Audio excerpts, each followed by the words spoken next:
series, and we have some unbelievable people here to share some knowledge with us. I want to say thank you to all of you guys.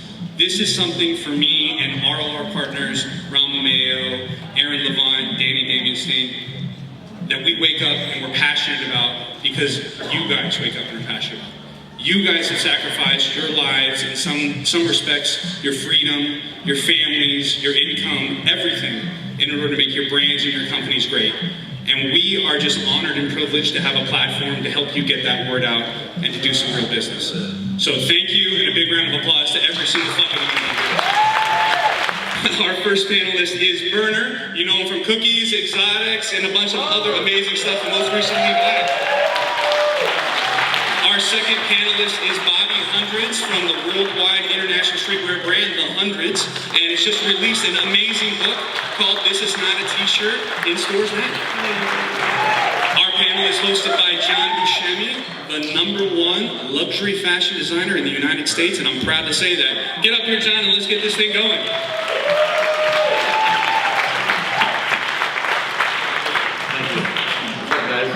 Hi, hello. Hi. Hello. Hi, guys. Well, I'm excited to be here. Are you excited to learn? I'm excited to learn a little bit more about you two right here, man. Okay. The two enigmas. Open book. Well, let's read from the card. Welcome to the Flagship, creating a retail experience in a lifestyle brand. We're gonna have a pretty candid discussion, and you know, I want to start off a little light and kind of, there's probably people here that, well, we definitely don't know exactly why we're here, but maybe you don't know why we're here. So, Bobby. That's me. Why don't you introduce yourself? Okay. Give the elevator of the brand and then talk about how you started it. How many of you have heard of The Hundreds? Okay. Thanks. Okay, so we've been doing this men's streetwear brand for the last 15, 16 years. I say men's because it started off as a men's streetwear brand, but now streetwear has entered an amazing space where it's really just crossed every sector and has crossed every market. So it's everything now. And so it's maybe just an apparel brand. We paired it with original content that at the time was largely published through my blog, and then social media happened, and so the brand has really been built around almost like a transparent personal journeys, my narrative, my partner Ben, the team that works with us, and really showcasing and reflecting our experiences and backgrounds growing up in Southern California. And yeah, it's been 15, 16 years now. Berner? My name is Berner. I'm one of the owners and founders of Cookies, which is a clothing and a marijuana brand. I think we've been in business for, well, my memory is a little jaded, but I think maybe like 8 to 10 years. We're a lifestyle brand. I say lifestyle because we're one of the first brands to really have an identity, a colorway, and you know, a presence in the cannabis industry as far as like logos and just branding. We put a lot on the branding side of it. So based out of here in Northern California, and excited to share with you guys some tips and some knowledge about building a brand. So, we live in LA. There's billboards, there's bus stops, you're inundated. You're like basically in this every day where I live. What was the, 2 questions. What's the tipping point for you from a brand perspective? And 2, what do you feel you've been most successful at to date? I think we've been, as a team, most successful as creating an identity for a brand. When I started off bud tending at 18, I would see all these vendors from up north coming in with bomb-ass flower, but there was no logo for it. I would get the weed, we'd buy the weed, they'd have a name for it, and before I put it on the shelf, I'd make these little signs and you know, give it its own little look. If it was a White Widow, if it was a Super Silver Haze, whatever, NO5 Haze, whatever it was at the time, I'd kind of draw the sign, and I realized there at a young age that cannabis will one day be like alcohol, like clothing, like alcohol, and to attach a colorway, an identity, a logo to it early on is probably going to be something that is going to be really, really Oh, Mic drop. somebody smoking on the sound. But anyways, we realized very early on it was beneficial to have an identity. I think we've been most successful in creating a grassroots brand using the social media, music, and not using billboards or a lot of money. We built this shit from the ground up, and it's been a crazy journey. So I think that's the biggest thing we've done is take the culture of music, of streetwear, and Instagram. I'm gonna keep it 1,000. Instagram, MySpace, and other platforms to build a brand. Bobby, you've been using social media even before social media was even anything. And we come from the magazine culture. We come from kind of like digging it out. What do you feel in this space? Like, these guys don't actually have, you guys don't have the opportunity to really advertise on social media. You have to kind of like figure it out. What do you see from, what would you, guidance or advice you would give to someone in this space in the time we live in now? So the way that we've always looked at just the internet in general and social media is as a tool, really. It's just really a conduit and a platform for us to be able to connect with people that we wouldn't necessarily get to meet. And the internet and technology has been really incredible in allowing us to do that, in letting us meet people from across the planet that I don't think would be logistically possible if it were in a physical sense. And so if you look at social media, the internet, the blogging platforms, email marketing, targeted direct marketing, all that stuff, it's just really, it's just a tool for you to access markets and sectors that you wouldn't necessarily get to. Yeah. How do you guys do it, Berner, from that standpoint? I know it's a bit regulated. Is there... Well, Instagram has been a crazy, it's like everyone in here that has a cannabis brand knows what it feels like to get deleted on Instagram. There's this weird like little monopoly going on where people are mass reporting or having bots. So, in the beginning it wasn't that hard, but you just gotta kind of dance around it. Instagram and I use Twitter. You can post all the weed you want on Twitter. There's girls posting porno on Twitter, so weed I don't think is a big deal, but social media is a good way, like you said, to reach people outside the country. You get people outside the country in other states kind of wanting what you're developing here in California. It becomes ground zero for trend setting, especially in the flower market, I believe. You get people in Atlanta, Texas, Virginia that look and want that product so bad when they come to California. The store is kind of like a destination spot when they arrive. So use the internet to your advantage, but definitely being out here like you guys are right now, networking with other people and showing people the flower in person is the best way to get your shit seen. If I see somebody that got something that's crazy, that smell crazy, that tastes crazy, that look good, I'm gonna remember them way more than an Instagram post for sure. So being hands-on, being in the field is definitely a clutch. Is there a platform that you see emerging, or do you see other platforms that don't allow certain content to change those rules? Well, I'm just interested for me to know. Yeah, no, I just started my own platform. It's going to be available like in 3 days. It's called Social Club. And I simply just built it because I got sick of not being able to post weed. With my partners, Powers Up, Grande Flora, Mints, and all the people we're working with, so many new flavors. And, Jigga's new projects, I have to show it off somehow. So, for those that can't run into it at an event like this, the internet's important. So I built Social Club to be able to post weed without being reported by a fucking robot. Like, right. It's weird. It's definitely trippy. Yeah.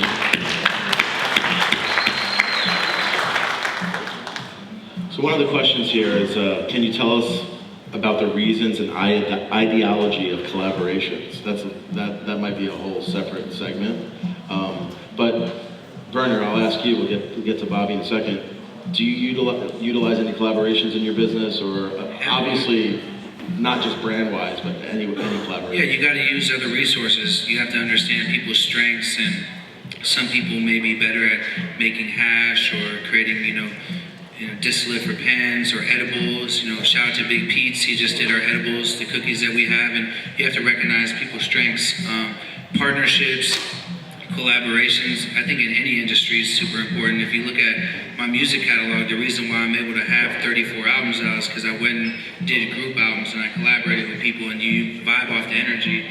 when I partnered with G-Pen, and not a collab, but we did a partnership, and we popped off the G-Pen Geo. The energy behind that product was so strong, and people were so fired up about it. You got to use other people's energy, their platforms, their resources, and also, you know, like I said, their platforms. So I think networking and collaborations is super crucial, not just for the products, but just for the energy too. Absolutely. Bobby, you guys have always used collaborations, in my opinion, to teach. Yeah. And that's what I've noticed, and I think people learn a lot from your collaborations. I've seen you do collaborations of things that I didn't know about. Yeah. What can you talk a little bit about that, and not just doing collaboration for collaboration's sake, but more about like the teaching? Our brand is a storytelling brand, first and foremost, like going back to that personal narrative aspect. So we look at collaborations as opportunities to tell great stories, right?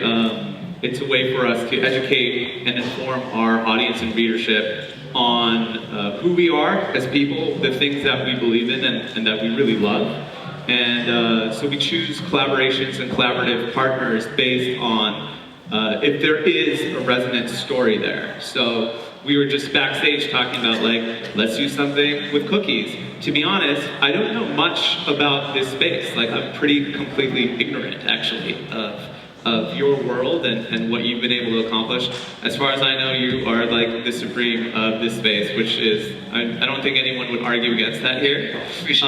And so I think there's such a viable and incredible story to be told between the brands in terms of me just getting to learn more about this arena, this market. So we would begin there, and then we would start talking about who you are as a person and how that connects with our story. And so it starts painting our overall brand as multifaceted. Instead of just becoming a one-sided unilateral project, like just a straight clothing company, we are just like any of you are in the audience. As a brand, we are very much human. We are complicated, we are opinionated, we have many different sides to us that are all unique and different, and that's what I would like to tell instead of just saying we're a streetwear brand or we're a clothing company that sells to skaters or to rappers. It's not just that. Like, I'm into food, I'm into social justice work, I'm really interested in your world and what you're working on, so I just use the hundreds and my life as a platform for me to be able to tell all those stories. He hit that on the dot. I mean, same question, like, you guys are constantly telling stories in your brand. Maybe a different question is, can you tell us a little bit about something you're working on, or a story that people don't know about in the brand? Shit, I pretty much spill the beans on accident all the time, but you know, we're really working on keeping quality in the market. You know, my partner Jai always says, you know, at the end of the day, we try to create strains that just get your salivatory gland going, like you hit that motherfucker in your mouth, just start watering like this. It keeps calling my name. I got 2 pre-rolls in here and it just smells so good. And so our whole thing is, while the industry gets a little more complicated and there's more people coming in with different agendas, as cookies, our only goal that we're working on every day, nationwide and globally, is just to keep the flavor and the quality in the cannabis business. I mean, at the end of the day, we're in this because we're passionate about it. We love it. I'm addicted to it. I need it. And I want to share this shit. And I've risked my freedom to bring this shit all around the world prior to it being legal and still now being legal with the kind of name I have. I'll still take this somewhere to share it with people. And at the end of the day, that's what we're working on. Whether it's here at home in another state or another country, is keeping the quality in the business. That's pretty much it. You guys have a number of retail stores, and you've done retail better than most out there. What are the biggest challenges, or something that we don't know about running a retail store? You know, something that people, I mean, obviously there's hundreds, but yeah, we're here to teach, so maybe we can shed some light on some of your challenges. Yeah, I'm sure there's a lot more people in the audience, and especially Berner, who know how to operate retail stores even better than Ben and I do. I think what we've learned in the process of building a store, and in fact it was probably the genesis for why we even wanted to build a store in the first place, was we wanted to create a dais, an arena for us to be able to meet our customer and to build community. It is something that I think is largely disappearing. It's sad in a lot of ways, in the sense of what direct-to-consumer has opened up and people just building online commerce and Shopify carts, and those are all great media and tools to make a lot of money. But as far as building brands that have substance and longevity and actually affect and impact people on a meaningful level in terms of building community, in terms of accessing neighborhoods that we wouldn't typically get into just through internet purposes, I think what retail stores do is that they actually they invite people in, they let you see a face to the brand, and that is in whether you're working the store or your retail clerks are working the store, there's actually a face and there's a human connection that happens around product. And so that's something that's irreplaceable. It can't be replicated through social media, through the internet, through an Instagram story even. And so that's what we've always looked to the stores as. They were a way to experience the brand. They're a way for you to meet us. And even if you came in and you didn't buy anything, I think you would leave with something that was incredibly unique, which was just the hundreds world. And so this book that we have been that we announced earlier, the book that I wrote is largely about that, about building a community around a brand, and why that goes so much further than just being able to hit them with an Instagram or like a TikTok or Snapchat or something. I mean, I think one of the most important things about a flagship is, like for me, when we opened up Cookies Melrose, I decided to interview all the staff, put up a post on Instagram, and I interviewed probably 200, 300 people. I took notes, I hired them, I helped train them, and it's important for me, when you come into someone's store, when someone comes into Cookies, the employees there are representing what me and Jai's vision are, you know, what Cookies' vision is. So it's important to know your employees, it's important to be hands-on with the hiring of your staff, and make sure everyone has the same kind of vibe that you do, because the last thing you want, that you might go to a McDonald's and someone's an asshole, and you're just like, just gives a really bad representation of your experience there. So, you know, for the flagship, like you said, it's really important to bring people into your world. It's more of a personal experience, it's a learning experience. So I like to make sure that our staff is super in tune with what we see and what we want to do. And, you know, I have them all in a group text on the phone in my pocket right now. Like when new product comes in, when, you know, any message I need to get to them, I get to them directly. And I think that means a lot, especially if they're fans of your brand and they look up to you and you inspire them and you motivate them, you want to be in touch with them. So building a flagship store for a powerful brand, I feel like some advice I can give and some knowledge I have about it is be in tune with your employees and know who's working for you. I've been to the store in Melrose. I've been to the store actually on 8th Street as well. The Melrose store strikes me because you have a security guard out front. It's a very like luxurious like detail. Are you inspired by luxury brands? Have you always been into luxury brands, or is this just something you came up on your own? Or I know you don't. No one's trying to like come get the bag. Yeah, no, I mean I'm a rapper, so of course I love luxury brands. That's all rappers brag about it and boast about it. But the reason why there's security guards out front is because we're doing $100,000 or $200,000 a day in business. So we want to keep everyone safe. You know what I mean? And it's just protocol. If you have that much money or you have that much product at a store with that much volume, you want your customers to feel safe.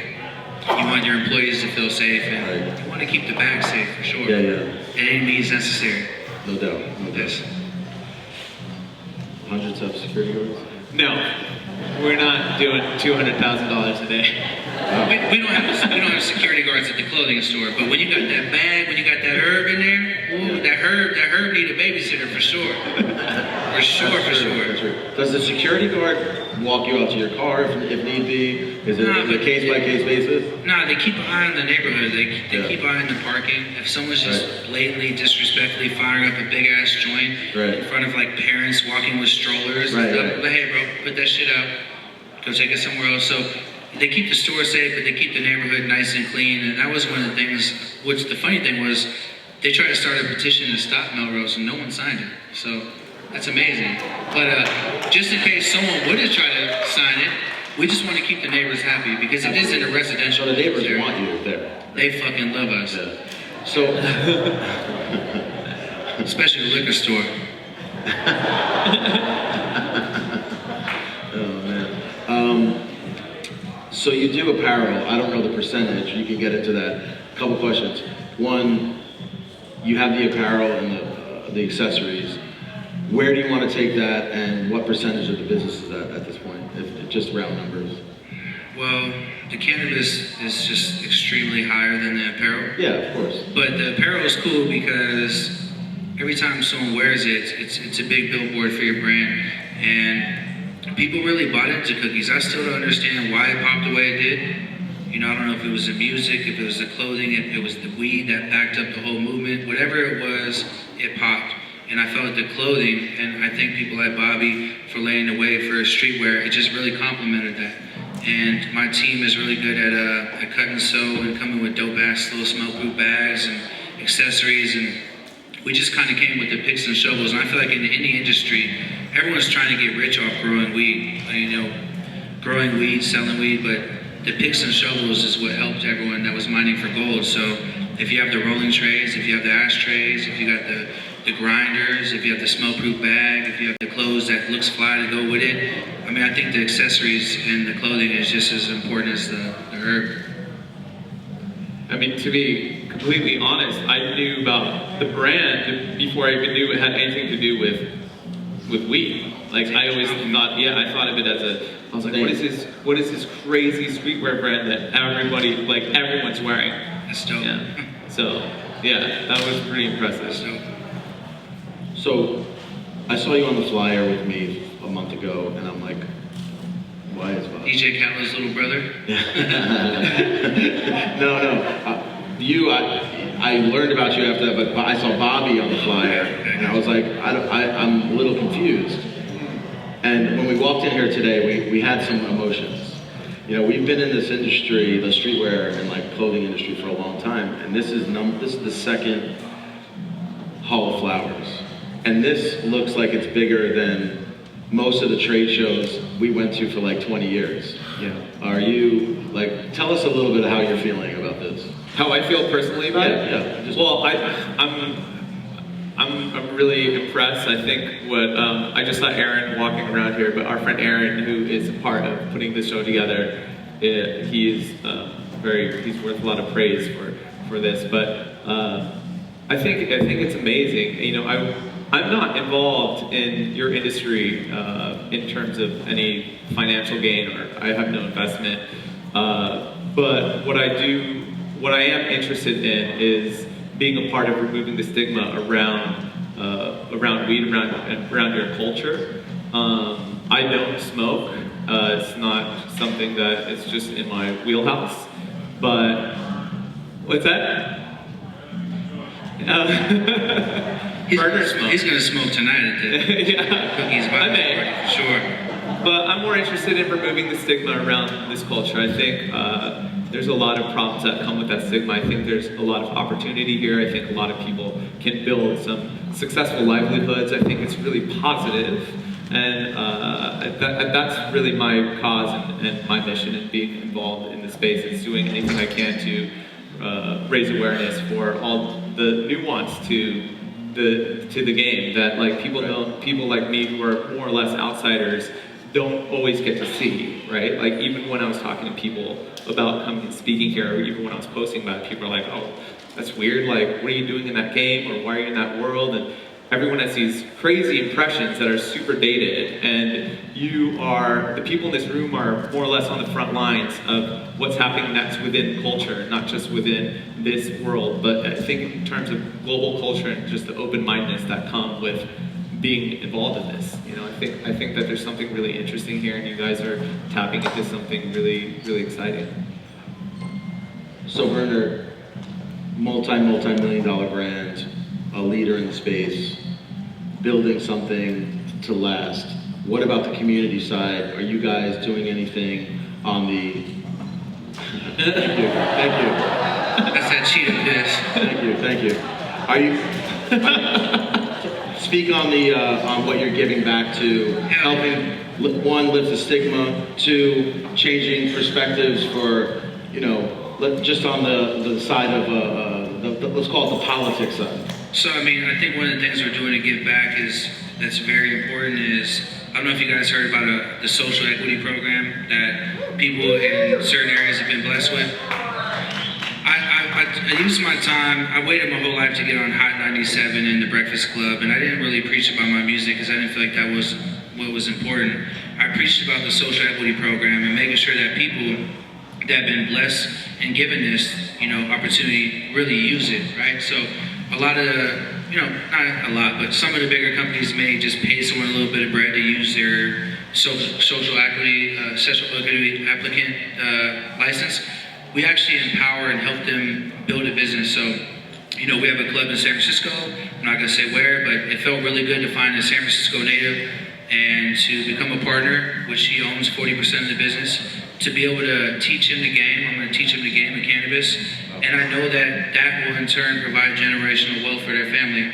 And so we're doing the same thing in Boston, and anytime I get a chance, especially with brands, even with a brand we have called Grand Flora, equity applicant out of Oakland, to be able to take his vision and put him in a position to build his brand and take it nationwide feels good as fuck. Because at the end of the day, a lot of us in this room now might have risked our freedom or been in jeopardy in harm's way trying to stay in the cannabis business, and to be able to put people in position on the legal side feels good as hell.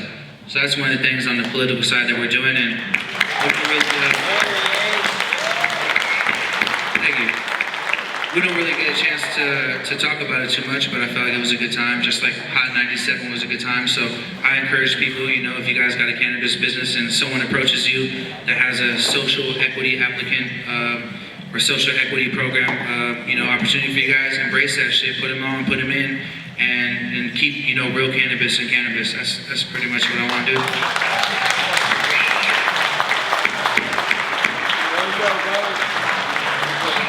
Lifestyle brand, it says it on the flyer, right?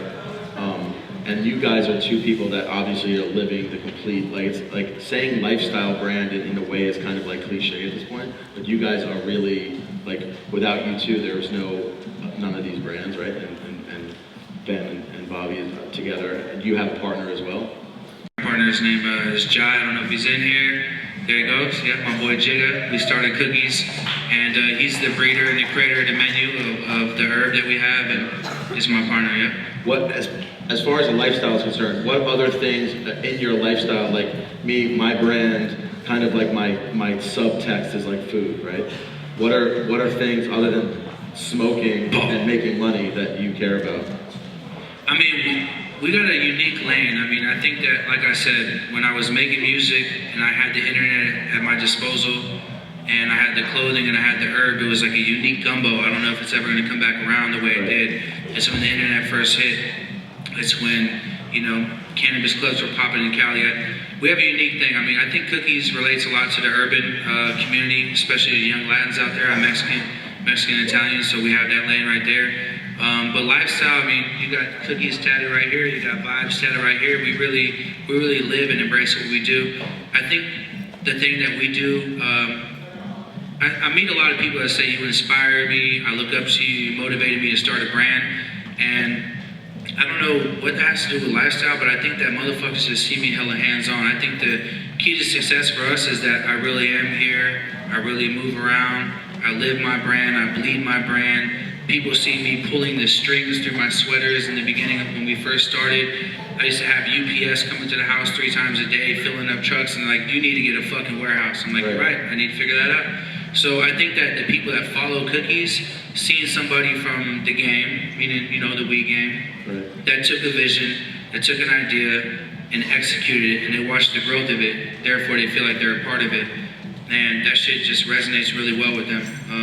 As far as lifestyle, I mean, we smoke weed, we give good energy and positive vibes, and I think that really just stands out in a day where there's just fucked up people. So, I don't know, people just look up to the fact that I'm real. You could touch me, pause. I mean, you can get next to me and be like, what up? And I'll have a conversation with you. There's a lot of fake motherfuckers out there, especially in the rap game. So, I just think that, like I said, the combination of music, the internet, Jigga providing one of the finest menus alongside with my partners, Kenny Powers and all my friends, bringing the best weed in the game. That with the music and the internet, it just created a fucking monster. And it just hasn't stopped. And it's real and it's organic and it just keeps growing. So I don't know. I hear the word lifestyle all the time, and a lot of people are building lifestyle brands. Yeah, that was the question. It was like, Yeah, I just know that I really live my shit, and I'm hands-on with it. I mean, it's the same with Bobby. It's like, it's not like you're like, oh, let's do a lifestyle brand. Yeah, it's like, you know what I mean? It's like, not Yeah. that, you know what I mean? The question was really like, what are other things? You know, Bobby, what are other things, you know, that we don't know about, you know, that's part of the lifestyle, or you can, you know, I'm just giving people a little bit more of a full perspective. Yeah. Music for sure, you know, like. I love to write, Yeah. so that's a big thing. I've been writing this book for the last 2 years. So the storytelling part, the brand, to complement what Berner was saying, our brand has always been about bringing people together and opening up dialogue, building relationships, bridging different universes, and so the more I get to do that, the even speaking here today is like a reason to bring people together, and hopefully you get to talk to the people next to you, and you meet someone new. I've met people on the plane here today. I met you for the first time today, sitting at lunch and meeting people. So the more that we can facilitate that, the better. I don't know. I have a family. I surf. Surf. Yeah. A lot of surfers here. Yeah. All right, any last words, guys, before we do a Q&A with the crowd? Nah, just if you get the opportunity to ask a question, make sure, you know, ask a good one. I'm all open book. Yeah, we're gonna And I'm keep hiding the out, questions. you know, We're gonna keep the questions short and the answers short. So, where's Josh Shelton? Also, if you have questions for John, who is probably the most accomplished and esteemed person, definitely on the panel, but I only get hired to moderate. That's it. They only want to hear the moderation. and also Cersei Wallace, Oh, who's okay. sitting in the front row. The chef, Hot Knife. Cersei Wallace from Hot Knife, Go visit the Hot Knife booth. which is Cersei's the OG in our industry, and she's coming for all y'all. Yeah. Cookies, what you got to get with the Hot Knife? Maybe the collab. I'm with it. Yeah. I like to Okay. All right, so Q&A. I mean, I don't know who's got mics in their hands, but if you got a question, we're gonna just make our way to whoever, and it'll be like musical chairs. We'll just stop the music and it'll be over. It's like high school or middle school, just raise your hand. Okay, we got one right up here up front. Hey, I'm LV, Ozcat Radio, Vallejo. Since your roots are in the Bay Area, I respect you greatly for keeping it real and not being afraid to grow big. And as you continue to grow big, how do you plan to incorporate the 215 compassion vibe into your business? So we've been talking about, you know, I came up in the medical business, in the dispensaries, medical dispensaries first, and we used to have compassion programs, and unfortunately, they don't allow you to give away free cannabis anymore. But we're trying to figure out a program where, so now they have this thing where you display all your herb, and we have hundreds of herb on display at a time. And we're trying to figure out a way that when you dispose of it, they make you just throw it away. We'd rather be able to donate that to people that just either have, you know, money issues or, you know, VA, maybe someone with the VA. But we definitely want to keep the compassionate side of the cannabis there for the 215. We used to give away free leaf and pre-rolls and little shake sacks, and whatever we could to patients, and I think it's super important. So as soon as California opens up their ears, the state understands that compassion is needed and that we should be able to donate or give away free things, we're definitely down to explore that for sure. And they need to take the tax down too so we could do that. So the tax is fucked up. Ours. What up? A joint. Yeah. On building a brand, obviously you have your retail end of things, and then you have the online media end of things. I'm wondering what was like the single most beneficial or effective tactic to growing your online? Kind of touching on what I spoke about earlier, I've always just looked at the online as a tool, really. So like if you begin at what the purpose of your brand is for you to actually connect with one other person. I've always looked at it as not reaching everybody, but just reaching somebody. Like I just need one person at a time. Like word of mouth is the strongest, fastest, most vibrant way to get your message across. And so it's all about just having a conversation with one person. Like you were saying, you know all the guys and girls who are working in your store, you know everything about them, you have direct line communication. I do my best to answer as many direct messages a day and have like, if I can get on the phone with them, sometimes I do. Like if I just have 5 minutes, like I'll be like, he can call me at the office and like we can talk through some of this stuff. So that has always been very effective for me. Have I been able to turn 7 billion people in the world onto my brand? Of course not. That's never been my goal. My goal has always been to curate an audience, right? So it's constantly curating and editing and losing people intentionally and honing in and honing into like one specific customer. So that customer has been more powerful for me in terms of sales, building longevity, building a deeper relationship. I've been able to sell that person more product. They've been able to support me for a number of years. These people end up getting tattoos of our logos on themselves, and they stick with me. We've been around for 16 years now. They stick with us for 16 years. And so I'd much rather curate a group of, let's say, that's like a few thousand people. I'd rather have that than to try to hit whack-a-mole, like try to get as many people as possible. So that's how I've always used it. It's always just come down to, can I just find that one person and build a relationship with that person one at a time? And you know, whether that's a DM and tomorrow it'll be like another platform or whatever it is, like that's what I've had to do. I'm right there with him. If you engage with the people that follow you, if you respond to them, if you talk to them, if you DM them, if you network with them, one, they get super tripped out, like, whoa, Bobby's hit me up, Berner's talking to me. But that's been my key online, is if you can engage with the people that are following you.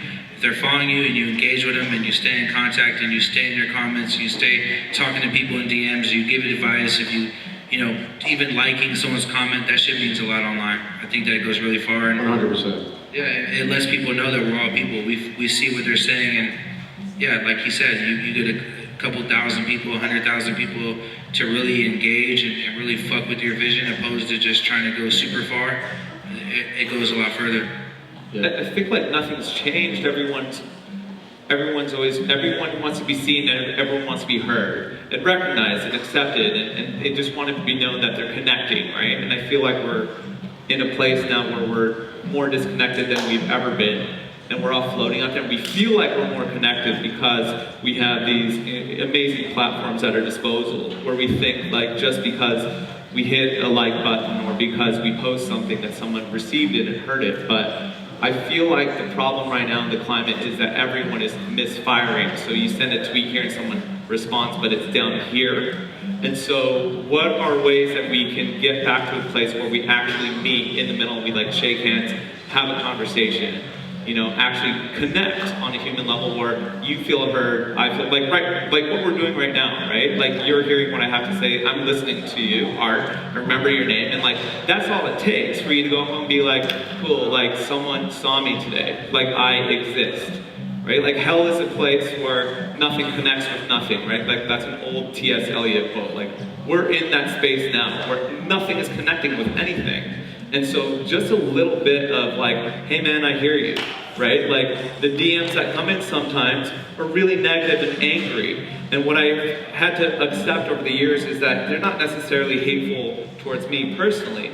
People are just really angry because they're feeling unheard. And so, again, over the weekend I was talking about this online somewhere, but you know, there was a kid and he was just going off, and he was going off about my politics, he was going off about my brand and all this stuff, and just so angry. And my only response to him over and over again was like, I'm listening to everything you're saying, and I totally hear you. Like, I'm not necessarily agreeing, but I'm hearing you. And like, his comments went from like this down to this, and like it only took like 5 or 6 minutes, and by the end it was just like he got to a place where I was just like, all right, let's have a conversation, we're good. By the end of it he was thanking me, he was just like, cool, just thanks for listening to me. I'm like, I know, like I need to be heard too. That's why I do talks, you know, like I'm like, no one's hearing me, so like maybe if I have a stage, like I'll be listened to. Right? Like, I'm a brown person, I'm a minority, I'm a skateboarder, like, I grew up listening to I grew up in the hardcore scene. I was like, always like a fringe, outcast, like, marginalized guy. So I'm always like, how can I be heard? Like, that's been my thing my whole life. I was a middle child. So I'm like, I need more attention, I need people to like hear me, I feel like no one's listening. I feel like everyone's like that, you know? And they have a little bit of that, where they're like, man, I feel lonely, or like, there's so many people around, but no one's actually listening to anything I'm saying. So like, what can we do? Just one person at a time, like just really listen to them. Even if you give them like 5 or 6 minutes, it goes such a long way. Yeah, hi, I'm Jared Mirsky. I'm the CEO and founder of an agency in Seattle called Wick and Mortar. One of the things that we've done when working with the brands that we've built is really focused on establishing, you know, some sort of differentiating value proposition. whether it be social responsibility or some form. What are you guys doing to differentiate yourselves from your competitors, and how are you guys implementing layers of social responsibility in your brand? I mean, kind of like the way I talked about just keeping the community in the business. I mean, that's what we've been doing, is finding people that really used to work at 215 shops, finding people that are from the community that we put a store in, just keeping the culture in the business. That's the one thing we're trying to do to keep ourselves separate. It's not like a Target or a Burger King where you can just hire anybody. You got to make sure that one, you're benefiting and you're showing love to the community that you're in, and two, you're keeping the culture and the business in the business. And that's what I see that we're doing different, because I don't really see that at every store. You know, unfortunately, you go to stores and you just kind of, they'll have like hot girls there, and that's cool. Everyone loves girls, that's beautiful, but they don't know shit about the weed, and it's a big disconnect. I like to go in and hear some trippy, heady guy that like hides a gram of his last favorite bag under his pillow. That's who I want working for me, that really blows his shit and hides weed when it's about to run out. So we just keep the community in the business, and that's about it. I mean, that's what we do that's different, and I mean, I think it's pretty different than what everyone else does, so, you know? I think, yeah. Amazing. Even in our business too, you walk into like the best fashion store in like Hong Kong or in Paris, it's like, you get like, all right, this girl can't get a modeling gig, cool. Like not in a bad way, but like she's working here for that. But then you meet the guy that's been there for like 40 years, like I got the fucking collection in the back, and you know.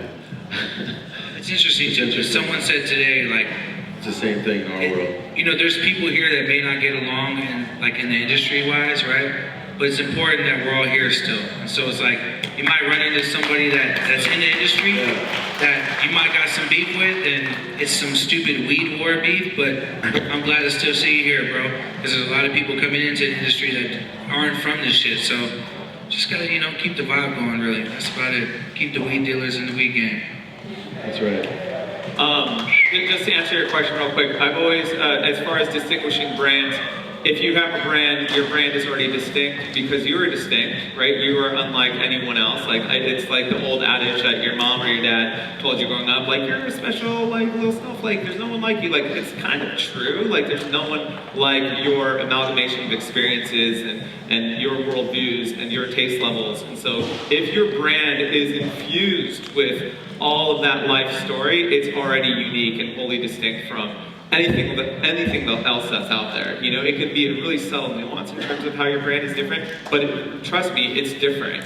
And I think we get caught up all the time in thinking like there's nothing new or original that I'm bringing to the market or to the space. And when we were starting 16 years ago, everyone at the time was something like, our friends at the time were like, there's a million t-shirt brands out there, what makes yours different? And I was like, because I'm different. Like, not me, it's me. Like, there's no other brand that's run by me. And it's such a crazy, narcy, like egomaniacal way of looking at what we do. It's just true. But it's true. It's true. Like if you look at your brand as that, you'll be able, I think, go a lot further because you might not think you're very interesting. And trust me, like I truthfully believe my life is very boring and unoriginal, and there's a lot of it that I'm like, what's so remarkable about what I've done? I've just done it. Like, that's all. Like, the only difference is that I was just like, I feel different, so I'm gonna put it out there, and everyone's like, oh, it's so special. I'm like, no, it's not.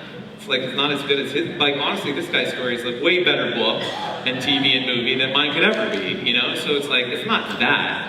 It's not that, it's just that there's never been, but there's a lot of other people who feel like me or who are into the things that I'm into. Like, I love Back to the Future, and like that connects with a certain demographic of people, right? So like a Korean guy who's into Back to the Future, who loves like Jean Buscemi's shoe designs. Like, how many people are like, there's a number of people out there like that, that's millions, maybe millions. And then as far as the social responsibility part, I've just always, it's important to stay open-minded and to learn and to stay curious. And I always say my opinions change with new information, and the beliefs that I held on to like even a year ago have adjusted and changed and adapted. And it's really important to be able to do that, surround yourself with so much different dialogue and conversation. And And I'm a big champion of diversity, but I'm a big champion of a diversity of ideas and ideologies, even stuff that might be controversial or extremist in many ways. And so that's been able to help change and shift my mindset in a way where I've been open and more receptive to bringing in different types of causes and social causes because I wasn't necessarily exposed to it before, right? Like, I'm learning even more today than I would have before. Did you have a question? I think there was one up here. Yeah, but she was before. Sorry. Yes. No, I don't know where that came from. I think it's like the, yeah. No. I think it's... Okay, what day is that? Yeah. We have a collection dropping on Thursday. Okay, everyone go to hunters.com on Thursday and Yeah. buy something. Okay, one more question. Thank you. Is this on? Okay. Hi, I'm Karen Fries. I'm a founder of a consultancy that brings brands to the market and scales portfolios of brands. And through the conversation today, I heard you talk about some really intricate pieces of business that you have. And what I'm most curious is how much strategy is behind how you're going to market. How much planning are you putting in place? We've talked about things that are more organic, but you've got businesses that are complex. So that requires a level of strategy. If you can address maybe how that factors into how you do business, and if you do this on a regular basis, or if I'd be interested in hearing that. Heavy. Yeah, not for the cannabis business, you gotta be a little careful because, different states have different laws. So strategy on going into a new market, mostly like the way I do it is we just establish a presence first. So if I were gonna go to Boston tomorrow, I would be in Boston. We just bought a tour bus. That motherfucker's cookie blue. And we're gonna pull it up to Boston, and I'll use social media to show that we're there. I'll probably do the same thing that we did in Melrose, where I put a post up to interview employees and just create a presence there before you can actually, until your product gets on the market. A lot of strategy goes into cookies, just the packaging and the branding and expansion, especially if we're trying to expand globally. And I have a whole team for that, but it's very important to kind of strategize your next moves. And it's very tricky in the cannabis business as a brand because you can't just start giving samples away, or you got to mostly focus online and just by bringing awareness and presence to market that you're going to show up to without risking yourself. So any way you can bring awareness to the new market you're going to, that's what we do in new markets. In California, we let our pack talk. If we got a new strain, I'm going to be out there in the yard and I'm going to be smoking all this new shit with people and letting them know what's coming. And that's my strategy for the new strains that we have coming. Since I'm here at home, I'll pass around a few joints, let people taste it, let us see it, and that's that. But new markets, you gotta be smart. You don't want to go to jail with cannabis. All right, I think that's it, guys. Is there one more? No? One. Thanks, guys. Thanks for coming out. Thank you, ladies and gentlemen, for coming to the first panel. If you can, please pick up your trash.